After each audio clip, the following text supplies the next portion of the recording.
नमस्कार, public Asia news में आप सभी का स्वागत है। आपके साथ मैं हूं रिया तोमर।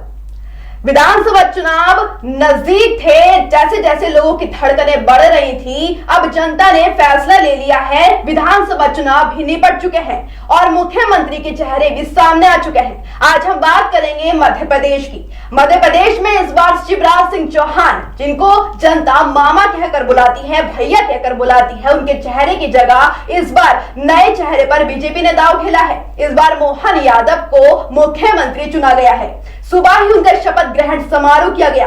आज हम इसी बात पर चर्चा करेंगे कि जिस पर वोट बैंक भरा गया, उस चेहरे को ना लाकर बीजेपी ने नए चेहरे को आखिर क्यों ज्यादा समझा। इस डिबेट में मेरे साथ मौजूद हैं पब्लिक एशिया के प्रधान संपादक मुकेश वत्सी। सर, बहुत बहुत स्वागत है आपका अभी इस डिबेट में। मेरा सवाल सबसे पहले यही है कि जिस पर मध्य प्रदेश की जनता ने वोट दिया था, आज उस चेहरे को ना लेकर बीजेपी ने नया चेहरा क्यों चुना है? रिया, ऐसा नहीं है कि शिवराज सिंह चौहान के नाम पर या उनके चेहरे पर वहां की जनता ने उनको वोट किया। इस विधानसभा चुनाव में सबसे बड़ा चेहरा था नरेंद्र मोदी जी का। जितनी भी जनसभा मध्य प्रदेश के अंदर हुई, वहां पर उन्होंने ये नहीं कहा कि शिवराज सिंह चौहान के नाम पर वोट दो। उन्होंने कहा, मैं आपसे झोली फैलाकर भीख मांगता हूं कि इस बार मेरी गारंटी है, आप मुझे वोट दो। तो मोदी जी सबसे बड़ा चेहरा थे और मंच से एक ही चेहरे ने एक ही बात बोली कि सिर्फ मुझे वोट दो, मुझ पे विश्वास करो। तो ये बात कहना गलत है कि वहां पर शिवराज ही चेहरा थे। वहां पर चेहरा सब थे, पूरी पार्टी चेहरा थी। मोदी जी उसको लीड कर रहे थे, कैप्टन मोदी जी थे और बाकी सब लोग खेल रहे थे वहां पे। तो शिवराज जी भी थे। मैं ये नहीं कहूंगा कि शिवराज जी के नाम पे वोट नहीं मिला है। शिवराज जी का, क्योंकि 16 साल अगर कोई किसी स्टेट का मुख्यमंत्री रहता है तो वो बहुत लोगों के बीच में रहता है। उनकी बहुत सारी योजनाएं लोगों को अच्छी लगी, उस योजनाओं का भी लाभ भारतीय जनता पार्टी को मिला, इसीलिए वहां पे भारतीय जनता पार्टी की सरकार बनी रही। लेकिन हैरत की बात सर ये है ना कि जनता ने तो मामा के नाम पर वोट दिया है, लेकिन शिवराज सिंह चौहान जो 25 साल का अनुभव रखते हैं राजनीति में, आज उनका चेहरा ना लाकर किसी नए चेहरे पे, जो कि शिवराज की सरकार में खुद एक शिक्षा मंत्री रह चुके हैं, क्या वजह रही होगी उनका चेहरा चुनने की मोहन यादव का? देखिए, मोहन यादव जो है भारतीय जनता पार्टी में बहुत लंबे समय से जुड़े रहे, ऐसा नहीं है, और कई बार वो कैबिनेट में मंत्री रहे और जमीनी नेता हैं, आरएसएस से जुड़े रहे। देखिए, अगर हम एक ही चेहरे पर दांव खेलते रहेंगे तो दूसरे लोग आगे नहीं आएंगे। भारतीय जनता पार्टी की परंपरा रही है, ये आज की परंपरा नहीं है रिया। जब अटल बिहारी वाजपेयी देश के प्रधानमंत्री थे, ये परंपरा वहां से शुरू हुई। नरेंद्र मोदी को पहली बार जब गुजरात का मुख्यमंत्री बनाया गया तो वो सरप्राइज था। कोई पार्टी का नेता ये नहीं कहता था कि नरेंद्र मोदी को वहां का मुख्यमंत्री बनाए। अटल बिहारी वाजपेयी जी ने मोदी जी को फोन किया, वो एक किसी की मृत्यु हो गई थी, वहां गए हुए थे अंतिम संस्कार में। तो जब अटल जी का फोन उनके मोबाइल पे आता है कि जाइए आप कल मुख्यमंत्री की शपथ ग्रहण करिए, आप गुजरात के नए मुख्यमंत्री होंगे। तो एक कार्यकर्ता थे नरेंद्र मोदी, उस समय आरएसएस के प्रचारक थे। मध्य प्रदेश, राजस्थान, हरियाणा, कई राज्यों में जो है जाके वो प्रचार करते थे आरएसएस के। और कोई नहीं सोच सकता था कि एक आरएसएस का प्रचारक एक गुजरात जैसे बड़े राज्य का मुख्यमंत्री बन सकता है। तो ये सरप्राइज की जो परंपरा है, ये आज की नहीं है। ये हमें लग रहा है कि एकदम से सरप्राइज हो गया, उनको साइड कर दिया। उस समय भी बहुत दिग्गज नेता थे गुजरात में जिनको मुख्यमंत्री बनाया जा सकता था, लेकिन नहीं, मोदी जी को ही चुना। क्योंकि ये दूरदर्शी सोच होती है ऐसे नेताओं की, जो बड़े बड़े राजनीति करके आते हैं। अब अटल जी की राजनीति बहुत लंबी थी, उनको ये पता थी कि ये आने वाला भविष्य है, इस पार्टी का ये कल नेतृत्व करेगा। तो उन्होंने गुजरात का मुख्यमंत्री बनाया। 3 बार वो मुख्यमंत्री रहे, देश के 2 बार प्रधानमंत्री रहे। आप देखिए, जब वो मुख्यमंत्री रहे तो कितने सक्सेस मुख्यमंत्री थे गुजरात में, वो पूरे देश के स्टार प्रचारक बने, कोई सोचता नहीं था। यानी कि अटल बिहारी वाजपेयी जी के नक्शे कदम पर चल रहे प्रधानमंत्री नरेंद्र मोदी इस बार मोहन यादव का चेहरा लेकर आए। अनएक्सपेक्टेड जो फैसले होते हैं बीजेपी हर बार लेती है, लेकिन जनता को इस बार दिखा दिया है, विपक्षी नेताओं को भी दिखा दिया है कि बीजेपी इस बार कुछ नया लेकर आई है मध्य प्रदेश में। देखिए, बीजेपी पहली बार कोई नया लेके नहीं आई, या आप कह रहे हैं इससे पहले मैं आपको बताता हूं, हरियाणा में जाटों की नेतागिरी होती थी, हर कोई मुख्यमंत्री जाट बनता था, लेकिन नहीं, इस बार जाट नहीं बना। 2 बार मुख्यमंत्री एक पंजाबी समुदाय के हैं, मनोहर लाल खट्टर को बनाया। ठीक है, आप उत्तराखंड में देखिए धामी जी को लाया गया, नया चेहरा था, आरएसएस से जुड़े रहे, सक्रिय कार्यकर्ता थे, उनको बनाया गया। अब देखिए 3 राज्यों में भी यही हुआ है। तो ये कोई सरप्राइज का मामला नहीं है कि भाई बनाया, ये देखा जाता है, पार्टी हाईकमान तय करता है, देखता है कि भी कौन आदमी ज्यादा काम कर रहा है, संगठन में काम कर रहा है। ऐसा नहीं है कि मोदी जी ने अपनी मन मर्जी किसी को बना दिया। वहां विधायक दलों के नेताओं से बातचीत हुई होगी, वहां के विधायकों ने सुना होगा। अगर देखिए, अगर ऐसा नहीं होता तो शिवराज सिंह चौहान के फेवर में बगावत नहीं कर देते विधायक। लेकिन हमने ये सुना है कि मोहन यादव जो है बहुत ज्यादा बड़बोले हैं और बहुत ज्यादा नाम में भी आ जाते हैं और उनपे कंट्रोवर्सी भी बहुत होती है। तो ऐसे में क्या जनता उन्हें स्वीकारेगी? देखो, ये बड़बोलापन तो नेताओं के अंदर होता है जी, चाहे वो किसी भी पार्टी का हो, चाहे कांग्रेस का हो, बीजेपी का हो, समाजवादी पार्टी का हो, बहुजन समाज, क्योंकि बड़बोलापन तो हर नेता में है। क्या बड़बोलापन शिवराज सिंह चौहान में नहीं है? लेकिन फिर भी तो वो जनता के फेवरेट है, मामा कहते हैं, भैया जी कह रहे हैं, लोग गले लगा के रो रही हैं महिलाएं। देखिए रिया, अभी आप कुर्सी पे बैठे नहीं हैं, तो अभी आप कैसे किसी के बारे में बोल सकते हैं? वो 16 साल राज्य के मुख्यमंत्री रहे हैं, इसलिए लोगों के प्रिय हो गए। जिस दिन मोहन यादव अच्छा करेंगे अपने प्रदेश की जनता के लिए, वो भी बहुत प्रिय हो जाएंगे।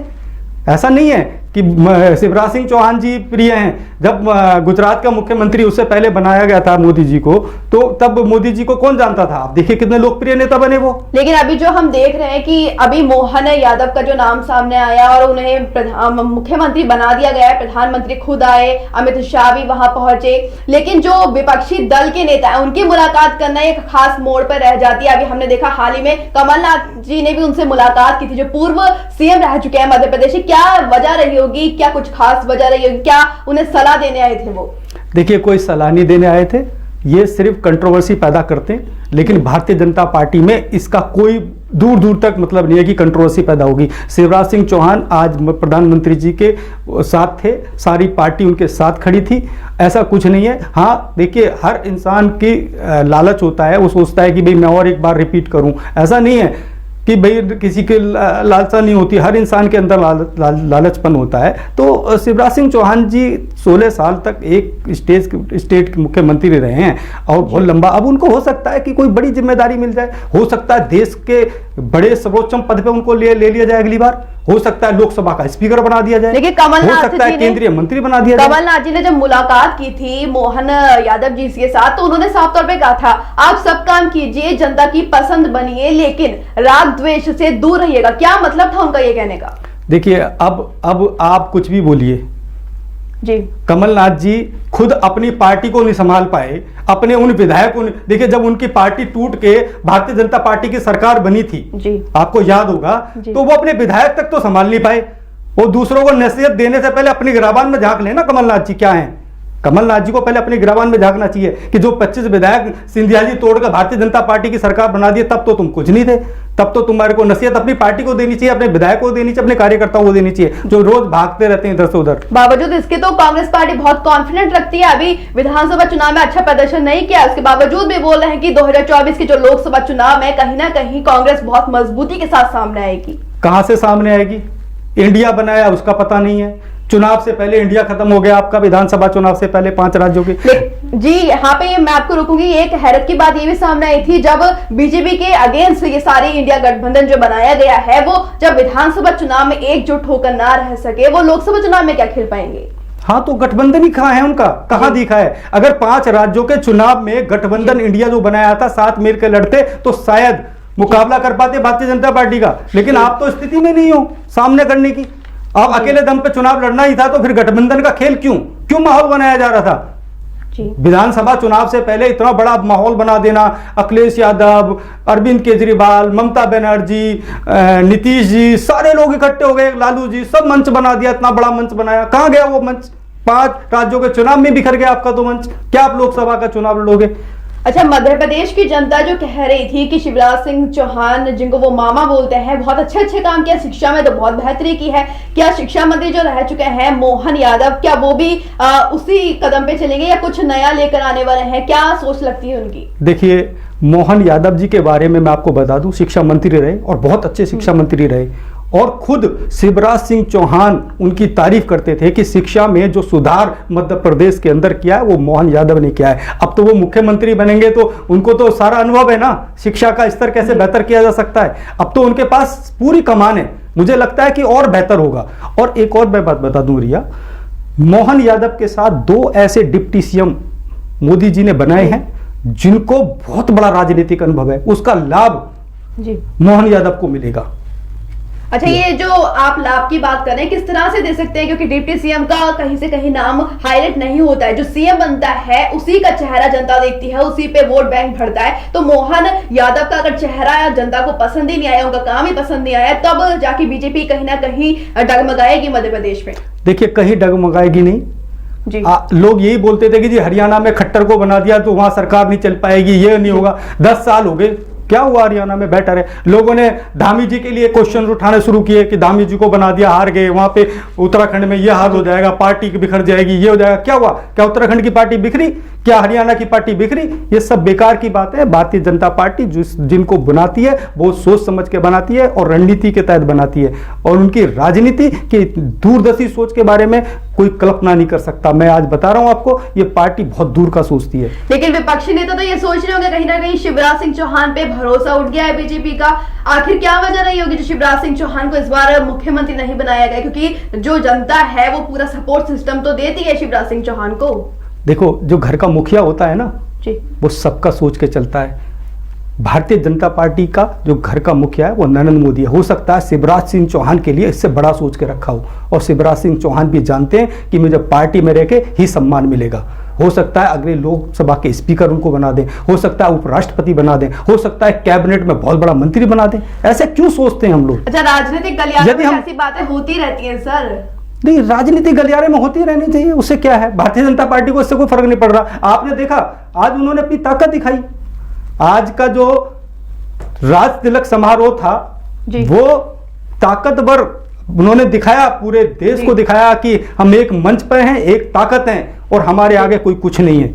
अच्छा, जो जनता अभी जो वोट डले हैं विधानसभा चुनाव जो ये हमारे निपटे हैं, अभी लोकसभा चुनाव 2024 के आने वाले हैं, इसमें जनता ने तो कई बार ये सवाल भी उठाया है कि बीजेपी जो सारा पैसा है अपने ही कामों में लगा लेती है, तो ये चीजें जो दरकिनार कर देती हैं कुछ चीजों को और विपक्षी नेता इसका फायदा उठा लेते हैं, इसको कैसे संभालेंगे? अब मोहन यादव का नाम तो नया है और चेहरा भी नया है, कि आप संभाल पाएंगे वो इस पद को, इसकी गरिमा को? देखो रिया, अभी मैं कह दूं आप मीडिया में रहकर 100 करोड़ रुपए कमाते हो, आरोप लगाने में क्या साबित करूंगा ना मैं? आज तक विपक्ष साबित कर पाया है? कभी साबित किया विपक्ष ने? कि विपक्ष साबित करे ना करे, लेकिन जनता वही देखती है जो दिखाया जाता है, जो समझाया जाता है। आपको क्या लगता है इस बारे में? सच दिखाओ ना, सच सामने आना चाहिए ना। सच तो कभी सामने आते ही नहीं है सर। क्यों नहीं आता सामने? कभी सामने आते ही नहीं है, तभी तो कई जगह पे अभी भी कांग्रेस बनी हुई है। 70 साल में जो किया उससे डूबी है, उसके बावजूद भी कहीं ना कहीं अभी कांग्रेस क्यों आई है वापस? कहीं ना कहीं उसने ऐसा काम करके दिखाया है। राहुल गांधी का जो चेहरा है, युवा चेहरा बताते हैं, और कुछ लोग कहते हैं कि वो कहीं ना कहीं बहुत बेकार है। एक बात बताओ, आजादी के बाद सबसे ज्यादा राज किसने किया? कांग्रेस ने। हर जाति का वोट किसके साथ था? कांग्रेस के साथ। आज कांग्रेस कहां है? 10 साल की मोदी सरकार, 10 साल हुए हैं, अभी पूरे भी नहीं हुए। कोई लोग तो ये भी कहते हैं कि मतलब कांग्रेस के पास ऐसा कोई चेहरा ही नहीं है जिसे वो प्रधानमंत्री या फिर इस ऐसे कोई पद पे बैठा सके, अपने राष्ट्रीय अध्यक्ष ही नहीं बना पाते। अभी प्रियंका गांधी जगह जगह जाकर अपना प्रचार कर रही थी, महिलाओं से बोल रही थी कि आपकी जगह को हम सुरक्षित करेंगे, आपके अधिकार दिलवाएंगे। किस अधिकार की बात करती हैं वे? एक बात बताओ, अभी आप कह रहे हैं कि कांग्रेस में कोई चेहरा नहीं है, फिर राहुल गांधी कौन सा चेहरा हो गए? राहुल गांधी चेहरा नहीं है क्या?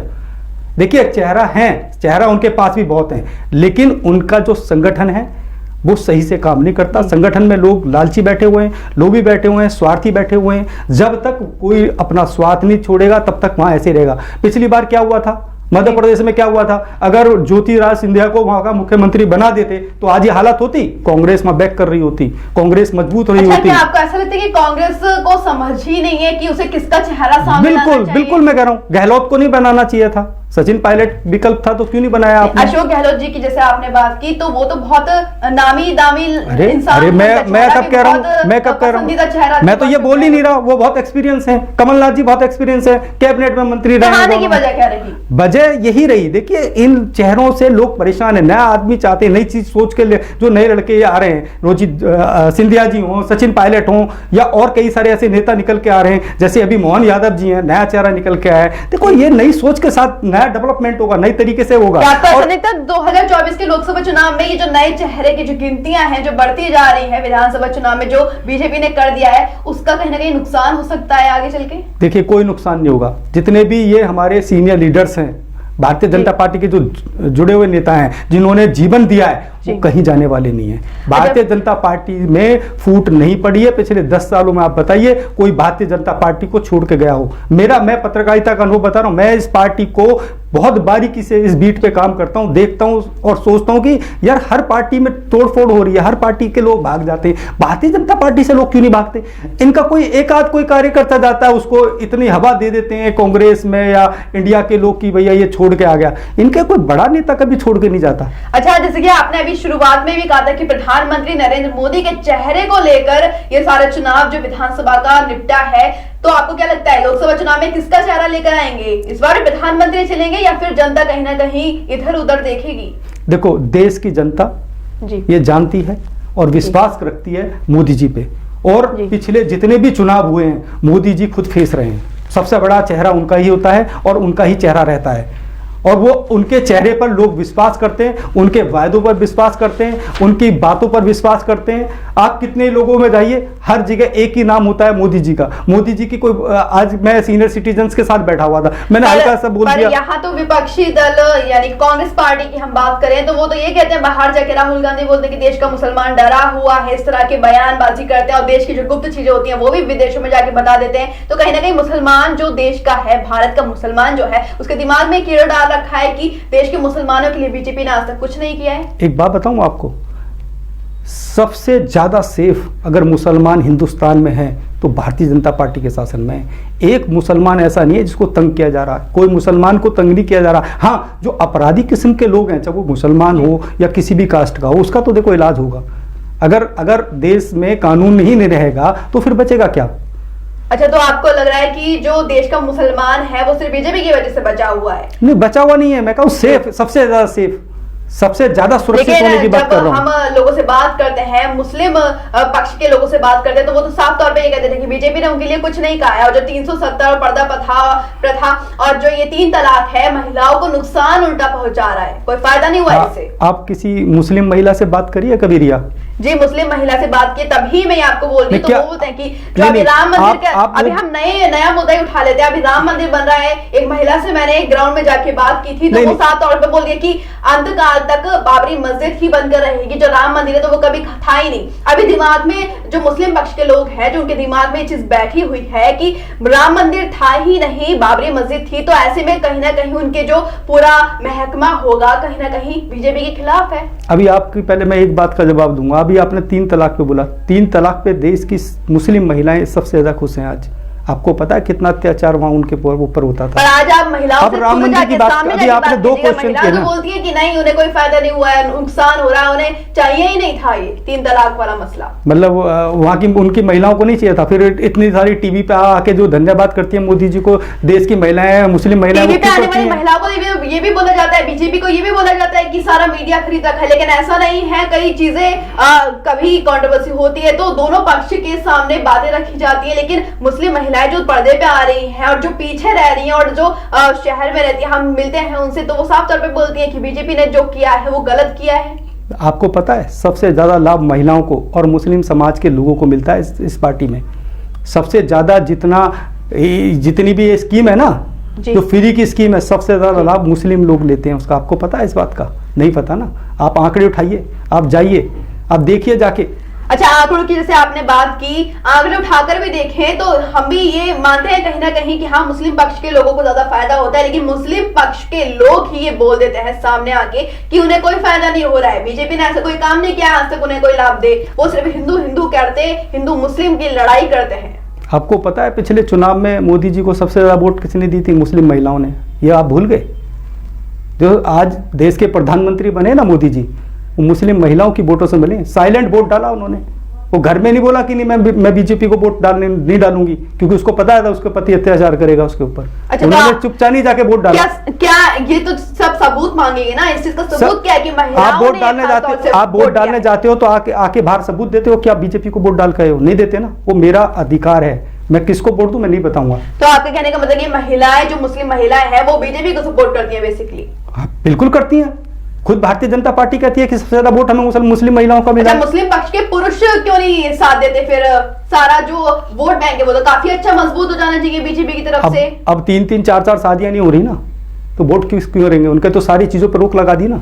अच्छा, तो आपका कहने का मतलब है जो उनकी जो निजी चीजें थी, जैसे हाँ, 3 शादियां करना, 3 तलाक करना, इन पे रोक लगा दी, इसलिए और दूसरा उनके वोट नहीं देता है। उनके खिलाफ एक्शन शुरू हो गए होने। जो महिलाओं पर अत्याचार होते थे, हम आए दिन हमारे यहाँ लोग रिपोर्टर वीडियो भेजते हैं, अब उनके खिलाफ FIR दर्ज होती है जो पहले नहीं होती थी। अब वो उनके खिलाफ कानूनी कार्रवाई हो रही है। डर बैठ गया अब उनको लगने लगा है कि अब जो है हम अगर गलत करेंगे तो जेल जाएंगे।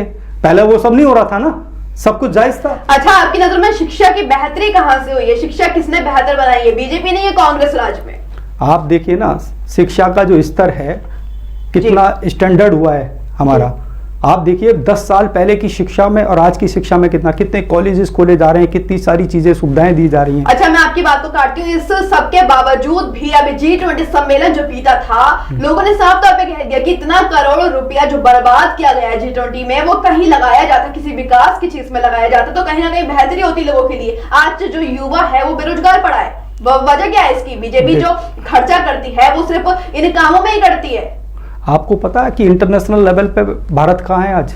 आप सोच सकते हैं कभी भारत का नाम होता था? आज देखिए ना, विश्व स्तर के सारे राष्ट्रपति भारत में किस तरह से आए थे, कैसे रहे, आपने देखा ना जी। तो ये सबूत है कि आज भी कई कितनी बड़ी ताकत के रूप में नहीं, कितनी बड़ी ताकत के रूप में भारत आगे बढ़ रहा है। जो आपने बोला ना, शिक्षा का स्तर बहुत अच्छा हुआ है, बेहतरीन तो शिक्षा का स्तर बेहतर हो रहा है। जब लोगों को नॉलेज ही नहीं थी, जब वो शिक्षित ही नहीं थे, तभी तो उन्होंने ये सवाल उठाया कि G20 में जो पैसा लगा है वो बेकार था, बेवजह था। देखिए, एक ये आप सोचिए, विपक्ष के लोग है ना, सिर्फ वही काम कर सकते हैं ऐसा। कांग्रेस के लोग कर सकते हैं ऐसा। उनको तो ये सोचना चाहिए कि हमारा देश तरक्की कर रहा है। अगर ये काम उन लोगों ने किए होते ना, अगर कांग्रेस ने ये काम किया होता ना जो आज मोदी जी कर रहे हैं, तो आज वो सत्ता में बने होते।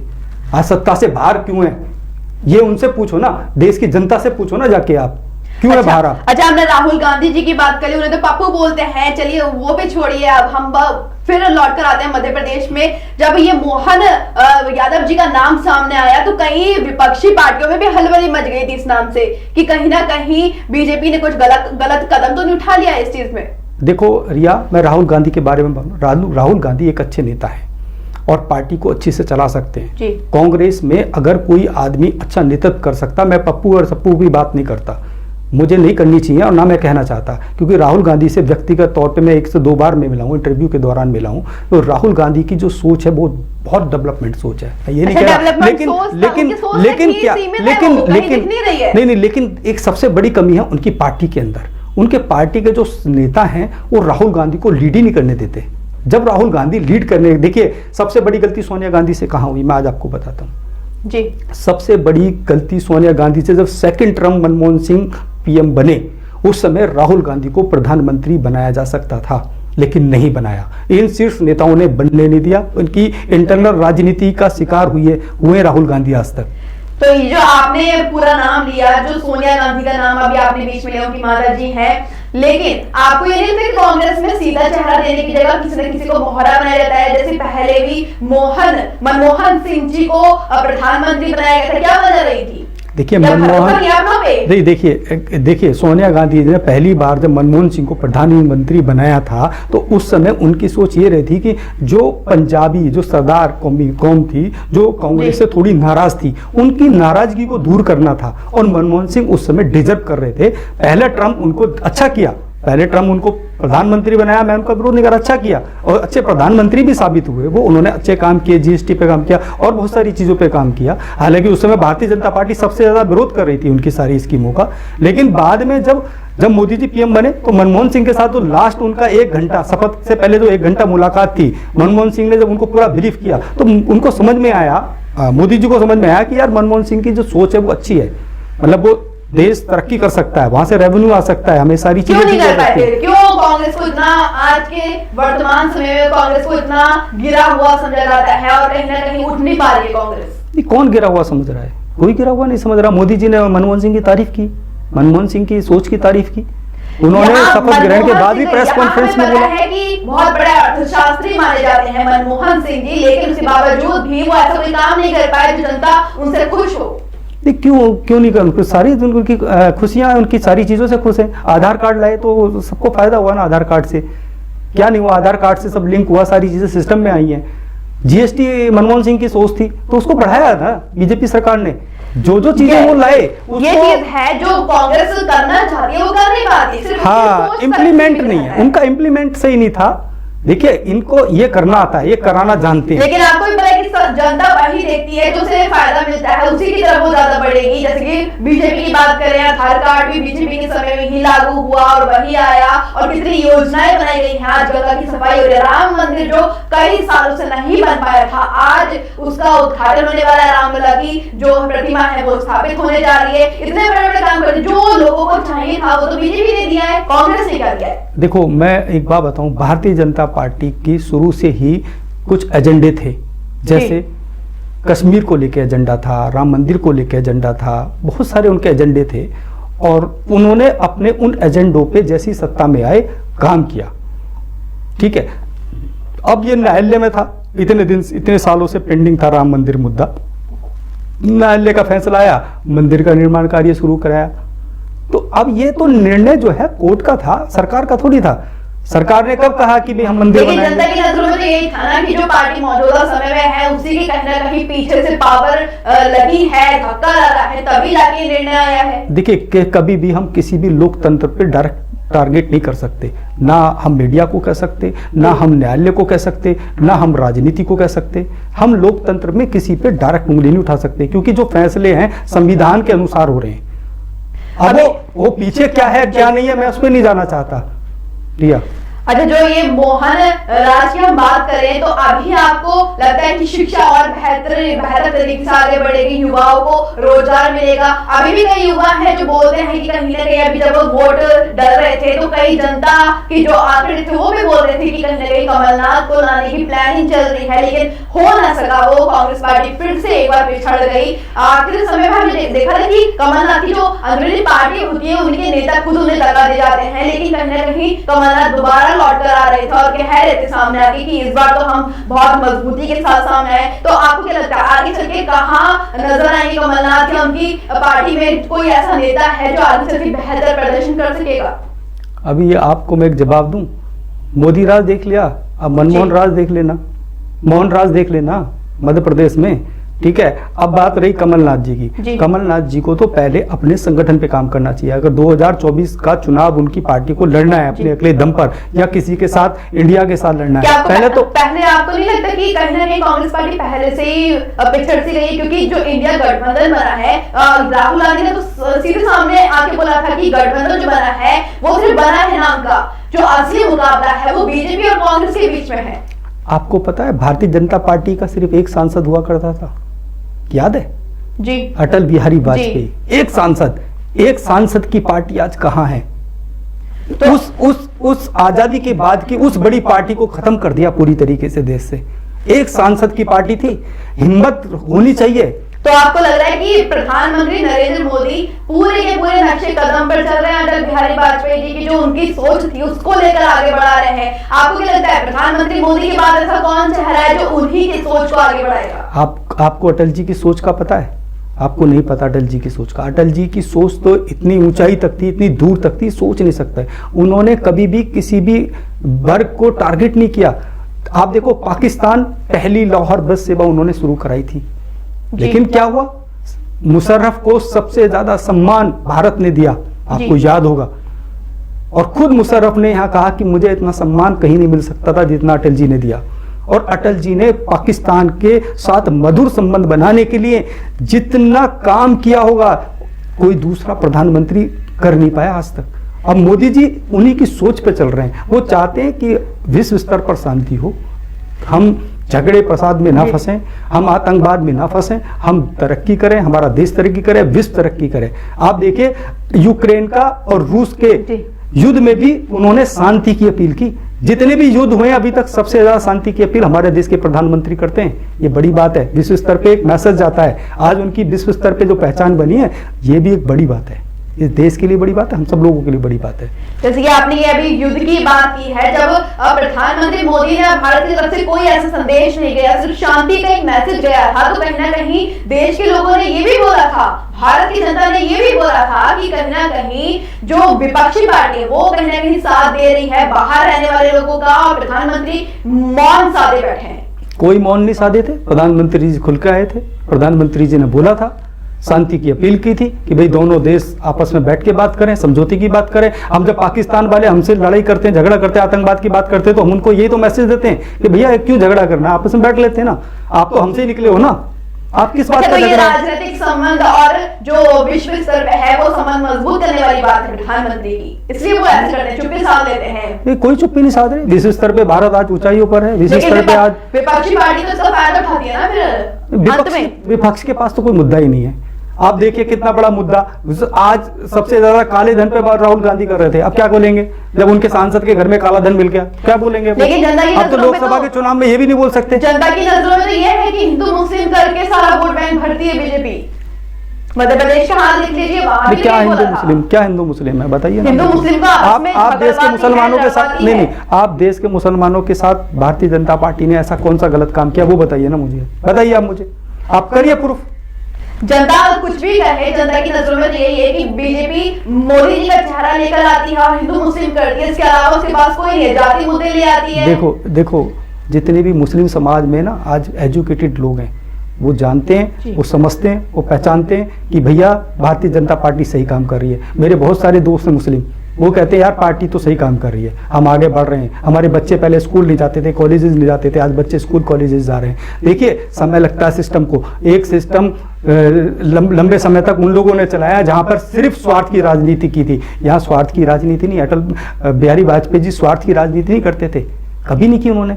ऐसे ही मोदी जी भी स्वार्थ की राजनीति नहीं करते। प्रदेश के विधानसभा चुनाव थे, इसमें रिकॉर्ड टूट गए थे सारे वोट के, जितने वोट डले थे आज तक उतने वोट कभी नहीं डले। तो आपका समझते हैं कि शिक्षा का स्तर बेहतर हुआ, लोगों को समझ आई, इसलिए बीजेपी को वोट डाला और इसलिए बीजेपी ने शिक्षा मंत्री को ही मुख्यमंत्री बना दिया।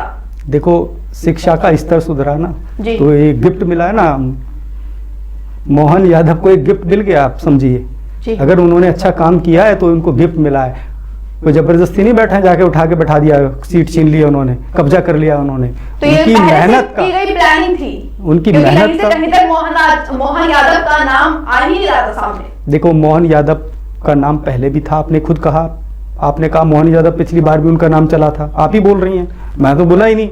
जब मोहन यादव का पिछली बार नाम चला, अगर पिछली बार आप देखिए पिछली बार आप बोल रहे हैं कि मोहन यादव का नाम चला, मैंने ठीक बिल्कुल चला होगा, मुझे नहीं पता, मैंने बोला ही नहीं। लेकिन मोहन यादव जो है पार्टी के लिए काम कर रहे थे, संगठन के लिए काम कर रहे थे, शिक्षा को का स्तर ऊंचा करने के लिए काम कर रहे थे, उन्होंने बेहतर काम किया, इसलिए उनको पार्टी ने इनाम भी दे दिया। मैं तो कह रहा हूँ ये इनाम है उनके लिए। शिवराज सिंह चौहान ने ऐसे कौन सा गुनाह कर दिया? इस बार क्या केंद्र में ले जाने की कोशिश है उन्हें, या फिर प्रदेश को और बेहतर करने के लिए उन्हें और पीछे से पुश किया जाएगा? आपको पता है हमारे देश में लोकतंत्र है, पता है जी? लोकतंत्र में कोई राजा नहीं है कि सारी जिंदगी एक ही आदमी बैठा रहेगा 100 साल तक। ये लोकतंत्र है, लोकतंत्र में सबको मौका मिलता है। तो शिवराज सिंह चौहान 16 साल मुख्यमंत्री रह लिए, बहुत बड़ी बात है। उनको इतना सम्मान अगर पार्टी ने दिया है तो उनको पार्टी के लिए अपनी जान दे देनी चाहिए, जान झोंक देनी चाहिए, और पार्टी के 2000 लोकसभा के चुनाव में आगे सबसे आगे लीड आके करना चाहिए कि मुझे जो सम्मान इस पार्टी ने दिया है, इस पार्टी के लिए जब तक जीऊंगा इस पार्टी के लिए रहूंगा। इस तरह की बात ही नहीं करनी चाहिए उनको। वो अगर ऐसी बात करेंगे तो वो स्वार्थ वाली बात होगी, स्वार्थ नहीं होना चाहिए। 16 साल आप एक राज्य के मुख्यमंत्री रहे, आप भारतीय जनता पार्टी में सक्रिय नेता हैं, आप आगे बढ़िए, पार्टी को आगे बढ़ाइए। मैं संदेश दूंगा पूर्व मुख्यमंत्री जी को। तो जिस तरह से प्रधानमंत्री नरेंद्र मोदी ने मध्य प्रदेश की जनता का जो विश्वास है उसको लेकर के मोहन यादव का चेहरा मुख्यमंत्री के लिए चुना है, तो क्या जनता भी इस चेहरे को अपना सकेगी? क्या मोहन यादव और अच्छा बेहतर शिक्षा कर पाएंगे, क्योंकि वो पहले भी शिक्षा मंत्री रह चुके हैं, उच्च शिक्षा मंत्री और उच्च नेता रह चुके हैं। जनता उन्हें पसंद करेगी या नहीं, ये देखना बाकी है, क्योंकि 2024 के लोकसभा चुनाव नजदीक है। तो बीजेपी ने जो ये नया चेहरा सामने लाकर दिखा दिया है जनता को। अब विपक्षी पार्टियों में भी हलचल तो मची गई है, लेकिन देखना ये होगा कि मध्य प्रदेश की जनता आगे भी इस तरह से बीजेपी का साथ देती है या नहीं। अभी के लिए इतना ही। पब्लिक एशिया न्यूज़ से जुड़े रहिए। अभी के लिए धन्यवाद।